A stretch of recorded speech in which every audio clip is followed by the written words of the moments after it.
Not all restraining orders are the same. Know which protects you.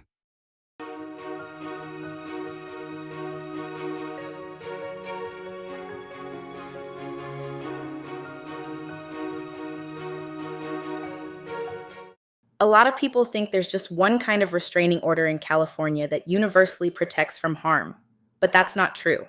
The courts actually recognize several types based on the relationship between the parties.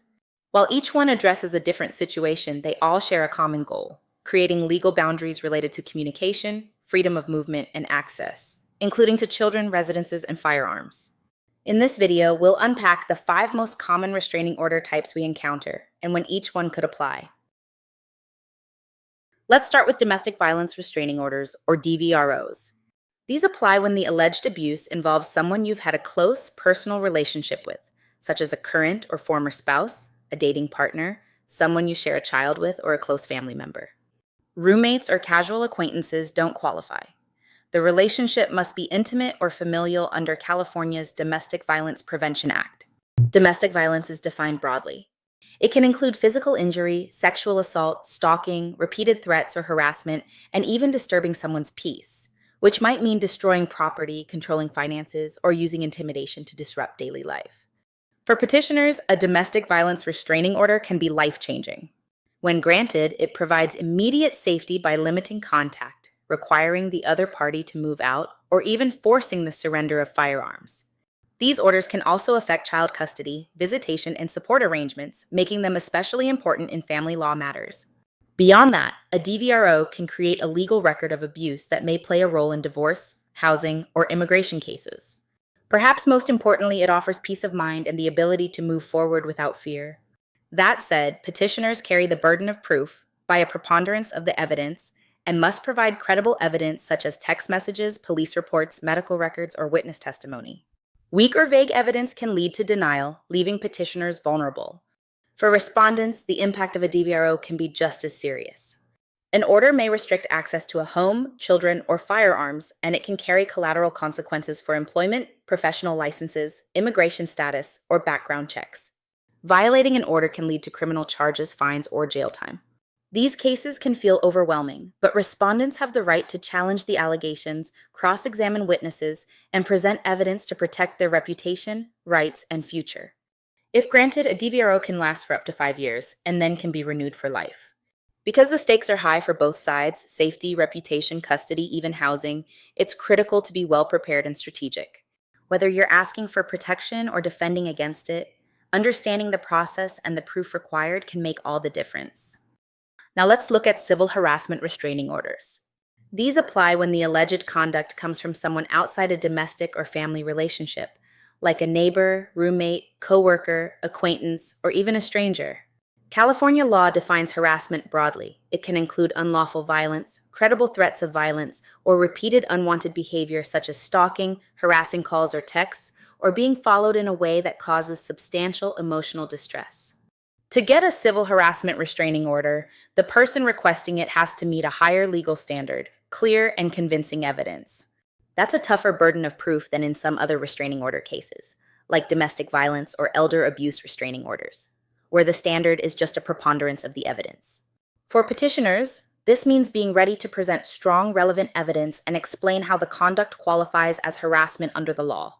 This often includes photos, text messages, emails, police reports, witness testimony, or a documented pattern of unwanted behavior.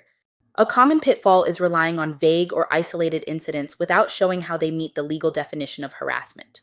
Respondents can defend themselves by challenging credibility, providing context, or demonstrating that the conduct does not meet the statutory threshold.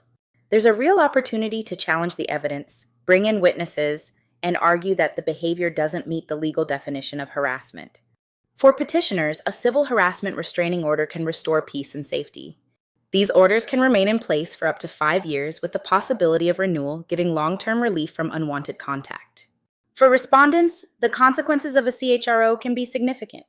An order may restrict freedom of movement, prevent access to certain locations, and damage personal or professional reputations. Preparation is critical from the very beginning, whether you're seeking protection or defending against allegations. Next, we have elder or dependent adult abuse restraining orders. These orders are designed to protect adults who are 65 or older, or adults with disabilities who rely on others for care. Unlike some other restraining orders, you don't need a particular family or intimate relationship. What matters is whether there are allegations of mistreatment. Elder abuse can take many forms. It may be physical abuse or neglect, but it can also include emotional abuse, financial exploitation, or isolating someone from friends, family, or resources. As mentioned, the person requesting protection must show by a preponderance of the evidence that abuse occurred. This is the lowest burden of proof, but it still requires some presentation of evidence so that the court can make an order that a restraining order is warranted. The evidence in these cases often comes in many forms: medical records, bank statements, witness testimony, text messages, emails, or even photographs. Petitioners may use these to demonstrate a pattern of mistreatment. On the other side, respondents have the right to defend against the claims by presenting their own evidence, offering explanations, and showing why the conduct does not meet the legal definition of abuse. For example, they may highlight inconsistencies in testimony, present documentation of proper care, or demonstrate that financial transactions were legitimate and consensual. If granted, these orders can restrict contact, require someone to move out, or even prevent control over the elder's finances.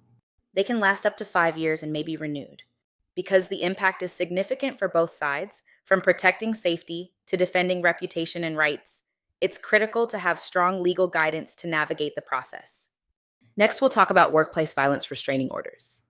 Workplace violence restraining orders are different from other restraining orders because they're filed by employers, not individual employees, under California Code of Civil Procedure, Section 527(8).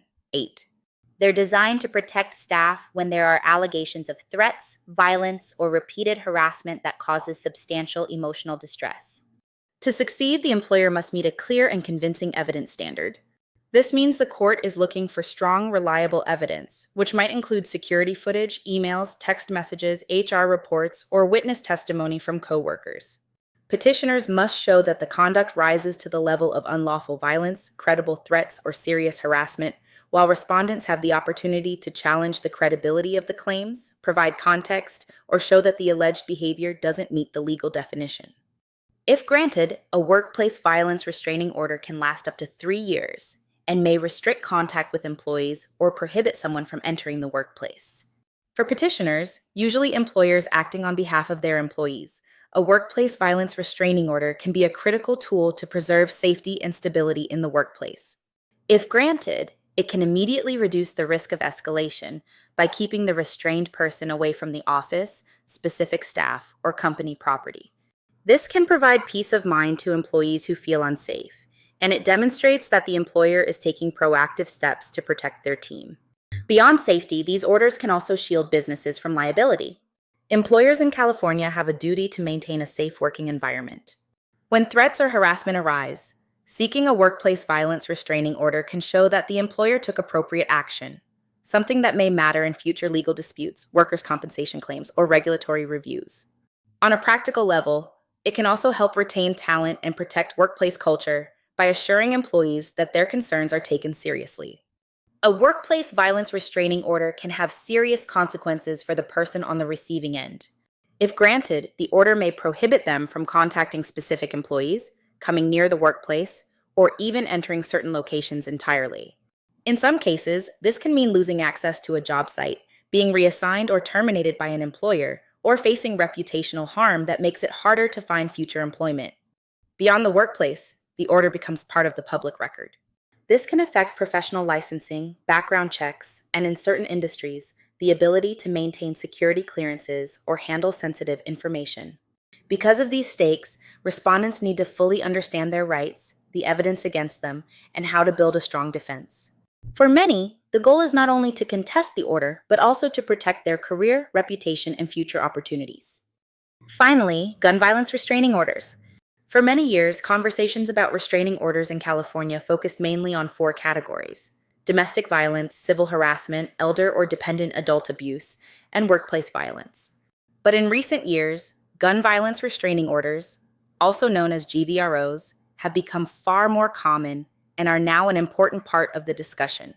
Because of their increasing use and impact, we're including them here as the 5th major type of restraining order you should know about. GVROs are designed to temporarily remove firearms from situations where there are credible concerns about danger.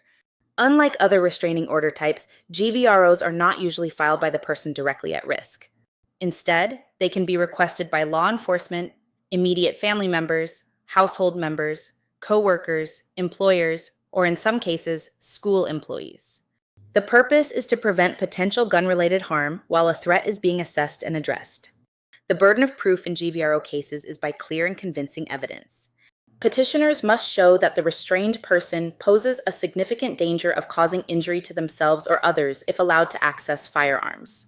Evidence often includes social media posts, text messages, threatening statements, police reports, prior acts of violence, or testimony from people who have observed concerning behavior. Procedurally, the court can issue a temporary ex parte GVRO quickly, sometimes the same day a petition is filed. After that, a hearing is scheduled where both sides can present evidence. If a final GVRO is granted, it can last up to 5 years. The restrained person is prohibited from owning, purchasing, or possessing firearms, ammunition, or magazines during that time. Law enforcement may seize firearms already in possession.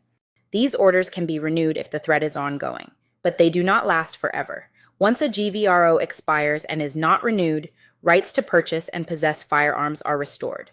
In some situations, respondents may also petition the court to terminate an order early if they can demonstrate they no longer pose a risk.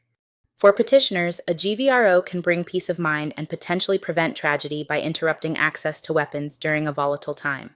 For respondents, however, the impact can be serious, including the immediate loss of firearms and restrictions that may affect employment in certain industries. With so much on the line, both sides need to be well prepared and supported in court. As you can see, California courts recognize several different types of restraining orders, each with its own purpose, legal standards, and consequences. Whether you're seeking protection or responding to a petition, it's important to understand how these orders work, what evidence is required, and how they can affect your life moving forward. Our team has experience representing both petitioners and respondents in these matters, and we know how to guide you through the process with clarity and strategy. If you're facing a restraining order situation, don't navigate it alone. Contact us today to learn how we can help protect your rights, your safety, and your future. Don't forget to like and share this video, and for more legal insights, keep watching and subscribe to our channel.